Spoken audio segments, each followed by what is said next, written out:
Again to our REMODUS Diachronic Sociolinguistics video lecture series. I'm Sampsa Holopainen, and today, or in this video, I will talk about problems with proving the external cause of language change. So how can we show or attempt to show that some change in the language occurred in prehistoric times is caused by contact?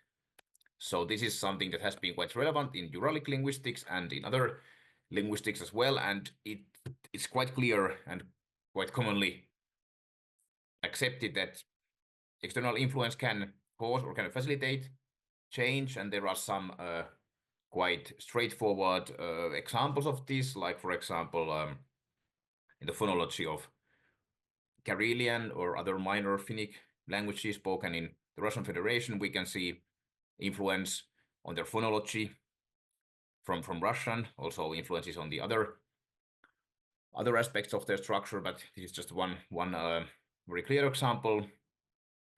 But how, if we are dealing with prehistoric contact situations, how can we prove that something is caused by contact, or not really prove, but how can we plausibly assume it, and when is it appropriate, or is it in some cases essential to assume external influence?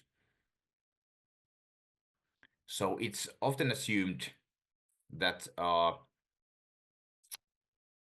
contact influences in morphology or in phonology occur in heavy contact situations, and it's also assumed that derivational morphology is borrowed more frequently than inflectional morphology.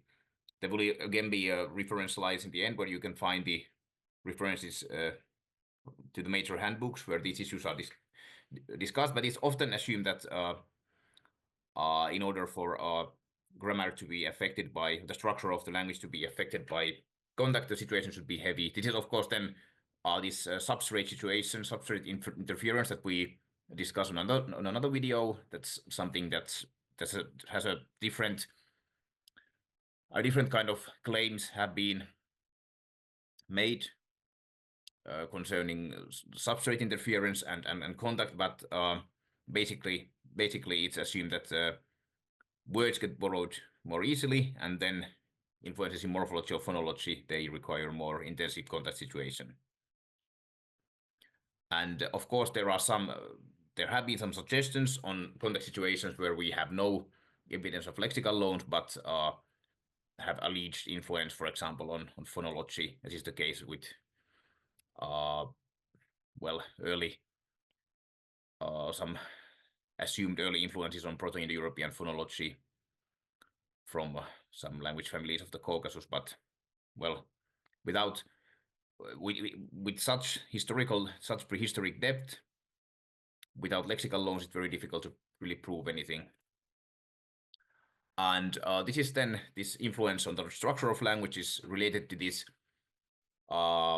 concept of mixed languages, which we have evidence of mixed languages, but this is something that is diachronically very difficult to use. So we know that, for example, in the New World we have mixed languages, but assuming that some proto-language like Proto-Uralic would have emerged as a mixed language is something that's something that is impossible to prove with the methods of standard historical comparative linguistics or contact linguistics. There have been some attempts, and these are discussed in these two papers by Johanna Laakso that I refer here.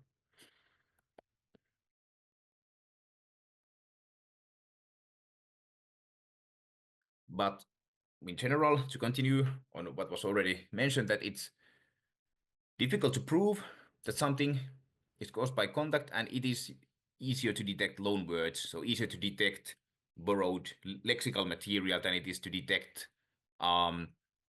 influence in the other areas of language. So there are examples of borrowed morphology, but the issue is quite complicated. There is, for example, a good study on this by Gardani and his colleagues. And obviously, this difficulty in detecting influences in the structure of a given language means that reconstructing the prehistoric sociolinguistic situation is quite challenging as well.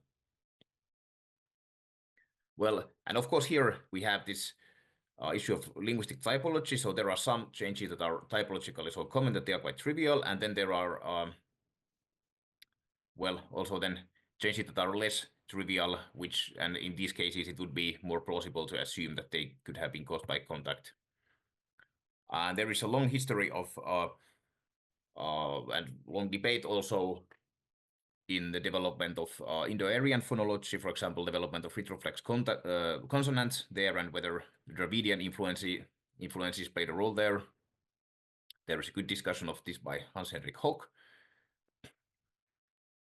There is an interesting study by Laszlo Fejes on vowel harmony in Turkic and Uralic languages of the Volga-Kama region, where both families, like Proto-Uralic, Proto-Turkic, both had vowel harmony, which was then inherited by the daughter languages, and it's then quite difficult, according to the study by Fejes, to show contact influences to show that contact would have shaped the modern systems.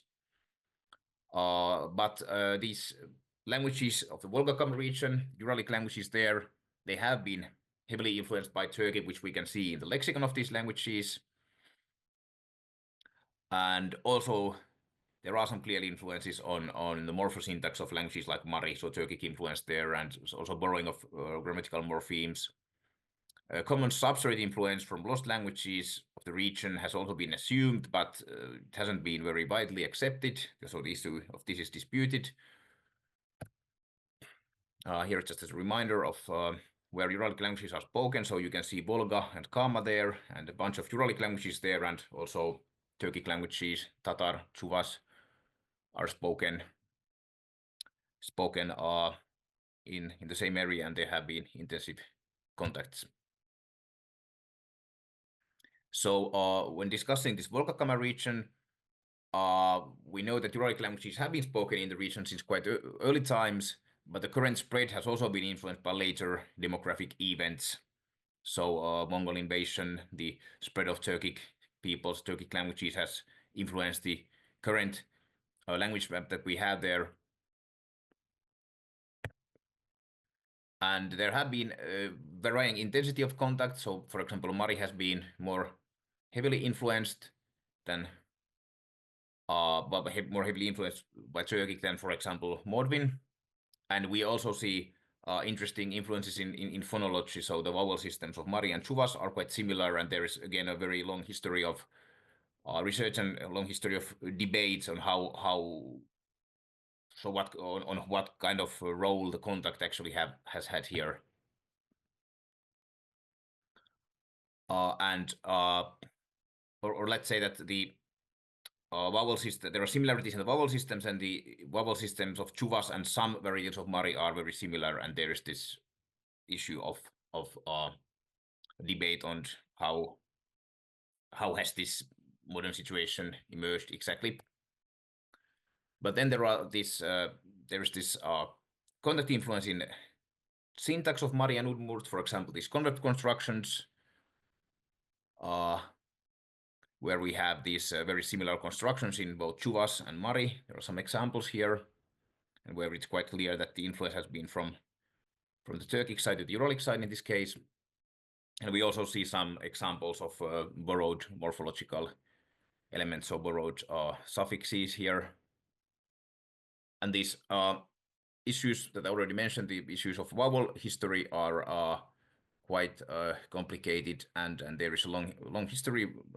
Works by Gabor Beretsky and Erkki Itkonen, and more recent work by especially by Ante Aikio have shed more light on this issue, which is related to larger problems of Mari historical phonology. And this is like we can't go into very we can't go into very much detail here, but the development of Mari vocalism is something that shows quite nicely how complicated it is to assume contact influences in historical phonology.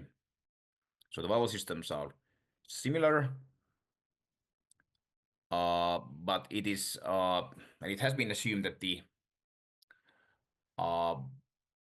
Mari system of full versus reduced vowels would be caused by Chuvas, but according to Ante Aikio, the situation is more complicated than that. And here are some examples of words with full and reduced vowels. And here this Mari vowel history is interesting because here we know that this opposition that we see here, it's an old opposition, reflects the opposition of different Uralic vowels, but the nature of the opposition, according to Aikio, might have been caused, or it is plausible to assume that it's actually caused by Chuva's influence.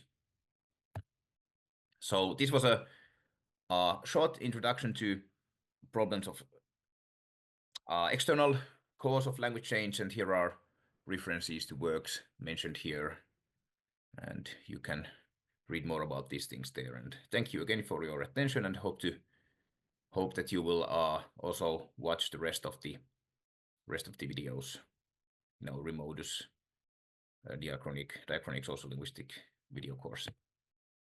Thank you and bye-bye.